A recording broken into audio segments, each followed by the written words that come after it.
নমস্কার বন্ধুরা, তনুশ্রী রান্নাঘরে সবাইকে স্বাগত। আজকের রেসিপি রেস্টুরেন্ট স্টাইলে মোগলাই চিকেন।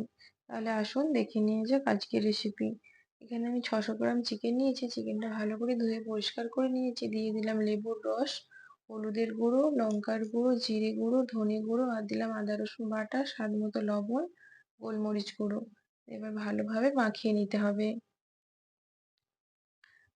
ম্যারিনেট করে রাখার কোনো প্রয়োজন নেই, জাস্ট মাখিয়ে রেখে দিলাম।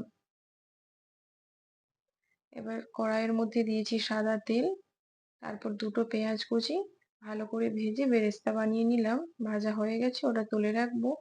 তারপর দিলাম গোটা গরম মশলা, গোটা জিরে আর গোটা গরম মশলা ফোড়নে দিলাম।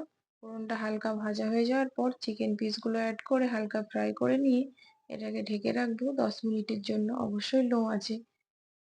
এবারে ভাজা পেঁয়াজ, কাজু আর টক দইয়ের একটা পেস্ট বানিয়ে নেব। দেখুন পেস্ট বানানো হয়ে গেছে, আর এদিকে চিকেনটাও অনেকটা সেদ্ধ হয়ে আসছে। চিকেনটা একটু নাড়িয়ে নিয়ে তারপর ওই যে পেস্টটা দিয়েছিলাম ওটা সম্পূর্ণ পেস্ট দিয়ে ভালো করে মশলার সাথে মিশিয়ে নেব, চিকেনের সাথে মিশিয়ে নেব।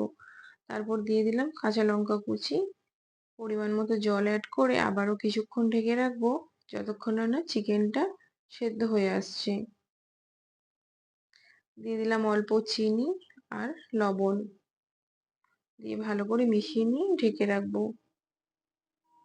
দেখুন চিকেনটা খুব ভালোভাবে সেদ্ধ হয়ে গেছে, আর রান্নাটা কিন্তু একেবারেই রেডি। তো রেসিপিটা কেমন লাগলো অবশ্যই কিন্তু আমাকে কমেন্ট করে জানাতে একেবারেই ভুলবেন না। যদি ভালো লাগে লাইক